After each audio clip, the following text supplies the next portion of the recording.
साथियों नमस्कार, मैं रामकरण रोहिला आप सभी का आज इस वीडियो में हार्दिक स्वागत करता हूं। प्रभु कृपा से आप सभी स्वस्थ होंगे। साथियों, आज संस्कृत व्याकरण का एक विषय लेकर आपके सामने उपस्थित हुआ हूं। इस विषय पर पहले भी 2 भाग बना दिए गए हैं। आज तीसरा भाग है। पहले भाग में स्वर संधि, दूसरे भाग में व्यंजन संधि और आज तीसरे भाग में विसर्ग संधि पर विचार करेंगे। हरियाणा बोर्ड और सीबीएसई बोर्ड ने कक्षा 10 और 12 के संस्कृत पाठ्यक्रम में इस विषय को लगाया है और अन्य साथियों के लिए भी यह वीडियो बहुत ही महत्वपूर्ण है। तो बिना किसी देरी के इस वीडियो को हम शुरू करते हैं और विषय है हमारा विसर्ग संधि।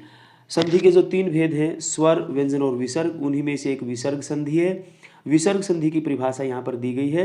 स्वर या व्यंजन के कारण विसर्ग में जो परिवर्तन होता है उसे विसर्ग संधि कहते हैं। परिवर्तन बहुत सारे होते हैं, तो जो यहाँ पर उचित लगे उनको यहाँ पर दिया गया है। तो जैसे जनाः वदन्ति, यहाँ विसर्ग समाप्त हो गई, जना वदन्ति विसर्गों का लोप हो गया। साधु वंदे, यहाँ पर जो विसर्ग हैं विसर्गों को र होकर साधुर वंदे ऐसा बन जाएगा। मित्रों, जैसे भाग 1 और 2 में संधियों को टेबल के माध्यम से समझाया गया है, यहाँ पर भी एक टेबल के माध्यम से समझाने का प्रयत्न किया है। वो सरल भी है और एक वैज्ञानिक तरीका है। आप उसे यदि ढंग से सुन लेंगे तो अभी आपको ये समझ में आ जाएंगी। तो शुरू करते हैं। विसर्गों को ऊ हो जाना, तो इसके लिए क्या नियम और क्या यहाँ पर प्रक्रिया दी गई है। पूर्व पद में विसर्ग से पहले अ और विसर्ग के बाद यदि अ हो तो विसर्ग के स्थान पर ऊ और उसको फिर ओ हो जाता है। एक उदाहरण के माध्यम से समझते हैं। देवः प्लस अपि, यहाँ विसर्ग से पहले अ और बाद में भी अ है, तो विसर्गों को ओ हो गया देवोपि, और अ अपनी उपस्थिति दर्ज कराने के लिए अवग्रह के रूप में आ जाएगा। यहाँ संधि दी है एक कालो अयम, तो इसका विग्रह क्या हो जाएगा, संधि का विच्छेद क्या हो जाएगा, कालः प्लस अयम। तो ये इस प्रकार से बन जाएगा। एक दूसरी स्थिति क्या दी है कि विसर्ग से पहले अ और विसर्ग के बाद किसी भी वर्ग का तीसरा, चौथा, पांचवा ये व्यंजन वर्ण हो तो विसर्गों को ओ हो जाता है। जैसे मयूरः नृत्यति, मयूरो नृत्यति, अर्जुनो जयति, अर्जुनः जयति, उत्सवः मन्यते, उत्सवो मन्यते, खगः डयते, खगो डयते, देवो गच्छति, देवः गच्छति। देखिए यहाँ पर संधि और विच्छेद दोनों दिए गए हैं। जहाँ विसर्ग है वो विच्छेद है और जहाँ विसर्ग समाप्त हो गई वो वहाँ पर संधि है। यहाँ पर एक जो र का उदाहरण ऊपर चला गया। एक और स्थिति क्या दी है कि विसर्ग से पहले अ और विसर्ग के बाद य, र, ल, व, ह ये व्यंजन वर्ण हो तो विसर्गों को ओ हो जाता है। जैसे मनः प्लस योग मनोयोग, तपः प्लस वनम तपोवनम, मनः प्लस रंजन मनोरंजन। तो ये था विसर्गों का लोप। अब जो दूसरा भेद है वो विसर्गों को रत्व यानी कि र हो जाना। विसर्गों को र कब होगा, तो यहाँ पर ऊपर और यहाँ पर थोड़ा सा अंतर है कि विसर्ग से पहले कोई भी स्वर हो लेकिन अ आ नहीं होना चाहिए।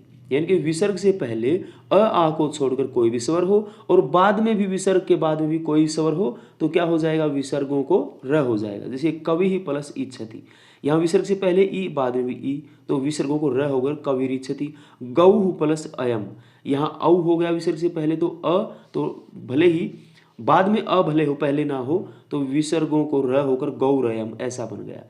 इसकी एक स्थिति क्या दे दी कि विसर्ग से पहले अ आ को छोड़कर कोई भी स्वर हो और किसी भी वर्ग का तीसरा, चौथा, पांचवा हो तो विसर्गों को र हो जाता है। मुनि प्लस हसति, यहाँ पर भी एक उदाहरण ऊपर चला गया यहाँ है वाला।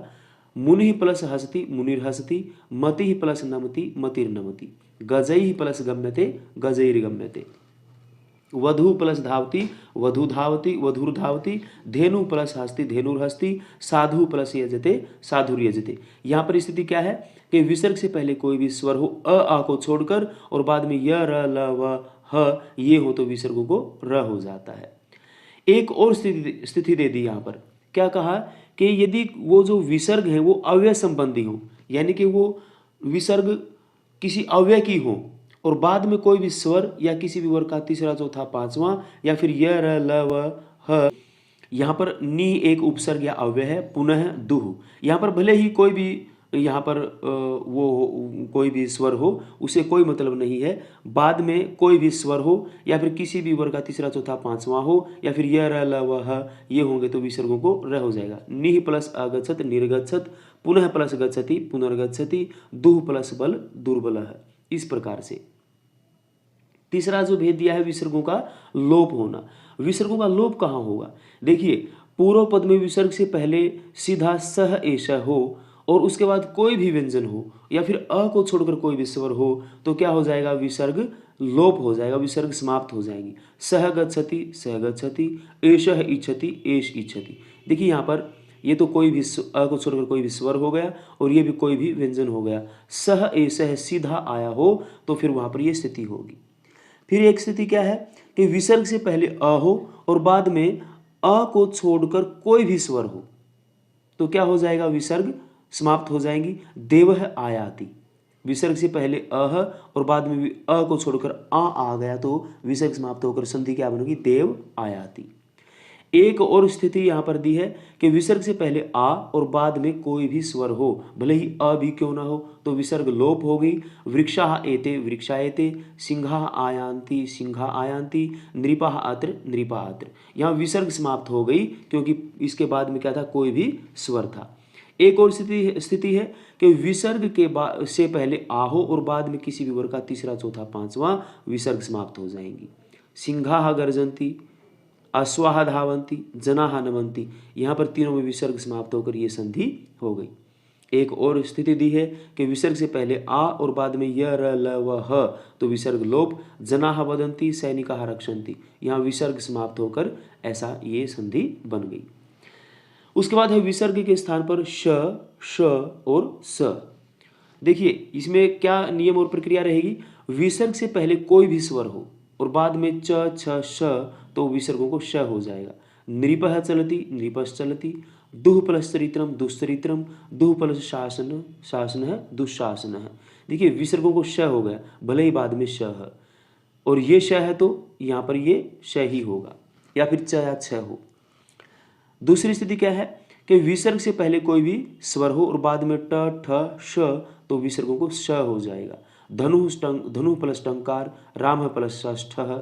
देखिए धनुष टंकार और यहाँ पर विसर्गों को श और बाद में श था तो वही श हो गया, तीन श हो गए। रामश षष्ठः। विसर्ग से पहले कोई भी स्वर बाद में त, थ, स तो विसर्गों को भी स हो जाएगा। रामः तरंती, तरंती ये बाय मिस्टेक आ गया। रामः तरति, रामस्तरति, दुः प्लस साहसः, दुस्साहसः। तो आइए अभ्यास करते हैं। नमः शिवाय इति प्रतिदिनम जनाः वदन्ति। देखिए जनाः वदन्ति, विसर्ग से पहले आ और बाद में य र ल व ह तो यहाँ विसर्ग समाप्त हो जाएंगी। विसर्ग लोप का उदाहरण है तो जना वदन्ति ऐसा बन जाएगा। एष इच्छति यत विवाहे अहम गच्छामि। एष इच्छति, यदि एष डायरेक्ट आ जाए और बाद में अ छोड़कर कोई भी स्वर हो तो यहाँ पर विसर्ग समाप्त हो जाती है। ये जब संधि करेंगे तो विसर्ग समाप्त, ये संधि है। विग्रह विच्छेद करेंगे तो एषः इच्छति ऐसा हो जाएगा। पिता अश्य किम तपः तेपे। देखिए विसर्ग के बाद यदि त, थ, श आ जाए तो विसर्गों को स होकर क्या बन जाएगा? तपस तेपे ये हो जाएगा। देखता हूँ मुझसे पहले भी कोई उत्तर दे सकता है क्या? दुःशासनेन द्रौपद्याः वस्त्रहरणम कृतम। दुःशासनेन, देखिए यहाँ पर श था तो विसर्गों को भी यही श हो गया तो क्या हो जाएगा? दुः प्लस शासनेन, ऐसा ये हमारा उत्तर बन जाएगा। प्रश्न 5 आपके लिए छोड़ रहा हूँ। सीतारामेण सह तपः प्लस वनम अगच्छत। देखिए तपः प्लस वनम, यदि विसर्ग से पहले अ और बाद में य र ल व ह हो तो क्या हो जाएगा? क्या परिवर्तन होगा? यहाँ पर संधि क्या बनेगी? इसका उत्तर आप लिखकर मुझे कमेंट में भेजेंगे। स्नानम कृत्वा रामो विद्यालयम गच्छति। रामो विद्यालयम, विसर्गों को ओ हुआ है, बिल्कुल राम है प्लस विद्यालयम तो ये बन जाएगा इसका उत्तर। लोके चक्षुः दानम दुष्करमेव। विसर्ग से पहले अ को छोड़कर कोई भी स्वर हो और बाद में तीसरा, चौथा, पांचवा तो विसर्गों को र तो क्या बन जाएगा? चक्षुर दानम। वाक्पट्टु धैर्यवान मंत्री परैर्न परिभूयते। र आ गया, ये विसर्गों का हुआ है। विसर्ग से पहले कोई भी स्वर हो और बाद में यदि तीसरा, चौथा, पांचवा हो तो विसर्गों को र होकर ऐसा बन जाता है तो ये परई ही न ये हो जाएगा। रामः च लक्ष्मणः च वनम अगच्छताम। रामः च, देखिए विसर्गों को च आने पर विसर्गों को श, कौन सा? तालव्य श तो क्या बन गया? रामश्च ये बनेगा। प्रश्न जो 10 है वो आपके लिए छोड़ रहा हूँ। अस्य शब्दस्य को अर्थ है। विसर्गों को ओ और उपस्थिति दर्ज करवाने के लिए अ को ये बन जाएगा अवग्रह के रूप में। तो इनमें से क ख ग घ में से कौन सा सही उत्तर रहेगा, ये कमेंट में लिखकर आप मुझे भेजेंगे। इसको आप क ख ग घ या फिर ABCD के रूप में भी दर्शा सकते हैं। देखिए परीक्षा में ये जैसे हरियाणा बोर्ड में या CBSE बोर्ड में ये कहीं पर विकल्प में तो कहीं डायरेक्ट पूछ ली जाती है। डायरेक्ट पूछ ली जाए तो भी और विकल्प में पूछ ली जाए तो भी दोनों के लिए उपयोगी है, क्योंकि यहाँ पर मैंने इसलिए दिया है यह ऑप्शन कि बच्चे आसानी से उत्तर दे सकें और थोड़ा सा जल्दी समझ सकें, उनका समय ना लगे।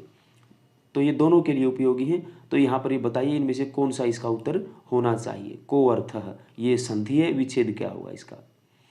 मन है वायो इव दुस्सु दुष्करमेव, विसर्ग से पहले अ को छोड़कर कोई भी स्वर और बाद में फिर कोई स्वर हो तो विसर्गों को र हो जाता है, तो वायोर इव ये बन जाएगा। अश्वः इतस्ततः अधावन, देखिए इतस्ततः यहाँ पर देखिए स किन का बनता है, विसर्गों का। ये स क्यों बना, क्योंकि बाद में त थ या स हो तो ये बन जाता है। तो इसका विच्छेद क्या होना चाहिए, इतस्ततः का इतः प्लस ततः ये हो जाएगा। प्रश्न 13 में आइए, अस्मिन तपः प्लस वने कति ऋषयः वसंती। तपः प्लस वने, तो ये विसर्ग से पहले अ और बाद में य र ल व ह में से कोई आ गया तो विसर्गों को उ और उसको ओ होकर तपोवने ऐसा बन जाएगा हमारा जो संधि बनेगी। प्रश्न 14 क्या है, अत्र छायान्विता वृक्षा जायन्ते, वृक्षा जायन्ते विसर्ग तो होनी चाहिए थी, विसर्गों का लोप हो गया। विसर्ग से पहले आ और बाद में किसी भी वर्ग का तीसरा चौथा पांचवा हो तो विसर्ग समाप्त हो जाती है, तब ये संधि बनी है। अब विसर्ग समाप्त हुई तो विच्छेद में क्या करेंगे, वापस विसर्ग लगा दो, बस ये बन जाएगा। अंतिम और 15वां प्रश्न आपके लिए, अयम संसार है निष्ठुर अस्ति। निष्ठुर क ख ग घ में से कौन सा सही उत्तर होगा, इसका उत्तर आप मुझे लिखकर कमेंट में भेजेंगे। साथियों वीडियो कैसी लगी वैसा ही आप एक कमेंट करें, शेयर करें, लाइक करें, अपने